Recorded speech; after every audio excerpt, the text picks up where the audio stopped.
वनों को कैसे संरक्षित करना है, कैसे वनाग्नि के समय अपना योगदान देना है, इस संबंध में हम आपको समय समय पे आके बताते रहते हैं। आते हैं ना? तो उसी क्रम में आज हमारे उच्च स्तर से हमें एक ये वाहन के साथ हमें कहा गया है कि आप प्रचार प्रसार के लिए गांव में जाइए, जो वन पंचायतें हैं, जो हमारे ग्राम वन हैं उनके समीप में, जो हमारे आरक्षित वन हैं उनके समीप में जो भी ग्राम हैं उनको जागरूक करने का प्रयास कीजिए। देखिए, सरकार अपने स्तर से हर संभव प्रयास कर रही है। इतना संसाधन वो केवल हमें ये अवेयरनेस फैलाने के लिए अपना व्यय कर रही है कि जंगल हमारे लिए कितना ज़रूरी है, वरना क्या ज़रूरत थी सरकार को ये सब करने की। ठीक है, तो आपको समझना होगा, आप आने वाला भविष्य हैं, आप आने वाला कल हैं इस देश का। अगर वन हमारे पास रहेगा तभी हमारे पास हर चीज़ रहेगी। मैं ये बार बार बोल रहा हूँ, हम वनों से जुड़े हुए लोग हैं। हम किसी न किसी रूप में सुबह से शाम तक अपनी पूरी आजीविका किसके माध्यम से जीते हैं? वनों के माध्यम से। आप सुबह से अपने घर का अपना रूटीन देखिए।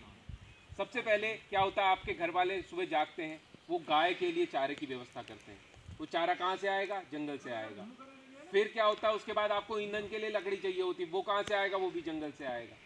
आपको भोजन के लिए, आप आजकल काफल का समय है, आप काफल खा पा रहे हैं। कैसे खा पा रहे हैं? पेड़ है इसलिए तो खा रहे हैं, है ना? तो जब आप इसको संरक्षित करेंगे तभी आपके पास हर चीज़ होगी। पानी भी तभी उपलब्ध होगा, क्योंकि वृक्षों का, झाड़ियों का, घास का ये काम है कि जल संरक्षण भी करना और शुद्ध वातावरण देना हमें, और संसाधनों की आपूर्ति करना, वे संसाधन जिससे मानव जीवन जिया जा सकता है। आपके पास कितनी सारी लग्जरी हो, अगर आपके पास कॉमन थिंग्स नहीं है जीवन जीने के लिए, ऑक्सीजन नहीं है, क्या जी लोगे? तब काम आ जाएगा आपका जो भी आपका लग्जरी है, आपकी गाड़ी है, बंगला है, पैसा है, जो भी है। पैसे से ऑक्सीजन खरीद सकते हो क्या? वो कैसे खरीदी जा सकती है? पृथ्वी भर में हरियाली लगा के। और एक शब्द मैं बार बार बोलता हूं, मैं हर गोष्ठी में जहां भी जाता हूं, हम ग्लोबल वार्मिंग शब्द सुना है आपने? नहीं सुना? ग्लोबल वार्मिंग, धरती धीरे धीरे गर्म हो रही है। ग्लोबल वार्मिंग के लिए हमें नहीं सोचना, हमें लोकल वार्मिंग के लिए सोचना है। विश्व भर में हम कोई इंपैक्ट इतना बड़ा नहीं ला सकते, है ना?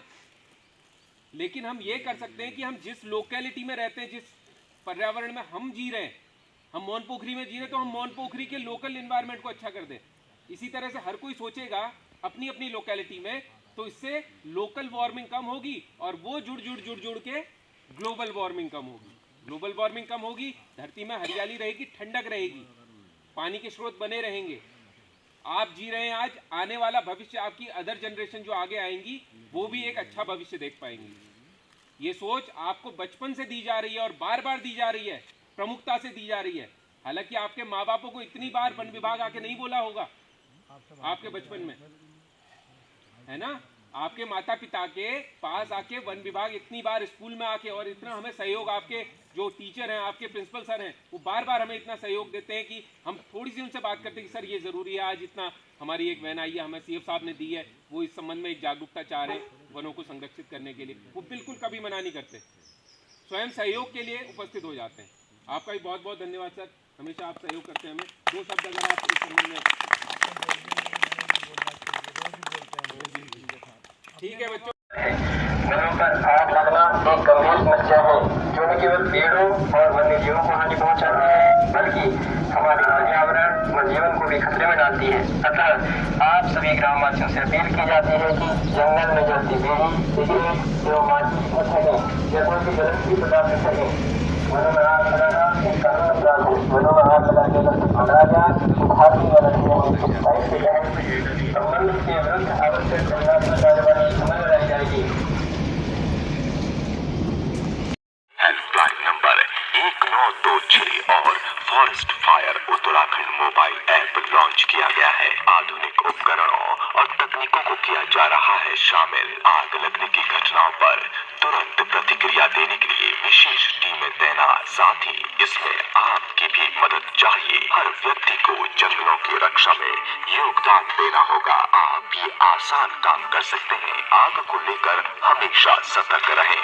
कैंप फायर को कभी भी बिना निगरानी के ना छोड़ें। क्षेत्र छोड़ने से पहले यह सुनिश्चित कर लें कि आग पूरी तरह बुझ गई है। अगर हम सब साथ आए तो हम अपने जंगलों को बचा सकते हैं और सबके के लिए एक सुरक्षित भविष्य बना सकते हैं।